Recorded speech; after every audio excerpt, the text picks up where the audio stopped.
ফেসবুকে অনেকের policy issue এসে থাকে। অনেকেই কিন্তু অনেক মাস ধরে ট্রাই করে এই পলিসি ইস্যু দূর করতে পারে না।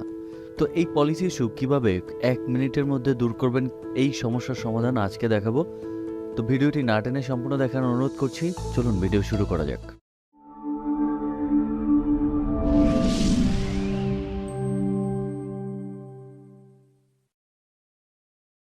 তো এর জন্য প্রথমে আপনাকে চলে যেতে হবে গুগল ক্রোম ব্রাউজারে যাওয়ার পর এখানে অ্যাড্রেস বারে লিখুন, টাইপ করুন ফেসবুক মেটা বা Facebook creator studio.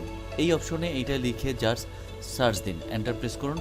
Enter press করার পরে আপনার কাছে এই ধরনের ক্রিয়েটর স্টুডিও একটা অপশন আসবে বা ফেসবুক মেটা অপশন আসবে, সেই অপশনে ক্লিক করুন। সেই অপশনটিতে ক্লিক করার পরে আপনাকে আপনার যে পেজে লগ ইন করেছিলেন সেখানে নিয়ে যাবে। এখানে দেখুন মনিটাইজেশন যে অপশনটি রয়েছে তার উপর ক্লিক করুন।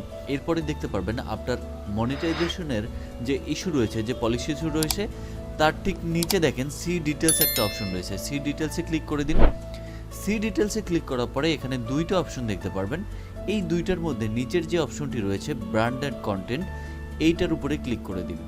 এইটার উপরে ক্লিক করে দেওয়ার পরে এখানে দেখেন ব্র্যান্ডেড কন্টেন্ট ট্যাগ একটা অপশন রয়েছে একদম উপরে। এই অপশনে অ্যানাবল ট্যাগ করে দিন। এরপরে কনফার্ম করে ওকে করে দিন।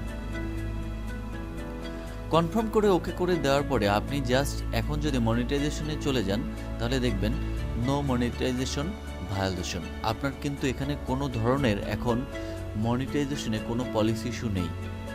তো এইভাবে কিন্তু চাইলে আপনি আপনার পলিসি ইস্যু দূর করতে পারেন খুব সহজেই। ভিডিওটি ভালো লাগলে অবশ্যই লাইক, কমেন্ট, শেয়ার করে টেক ফরএভারের সাথেই থাকবেন। আজকের ভিডিও পর্যন্তই। আল্লাহ হাফেজ।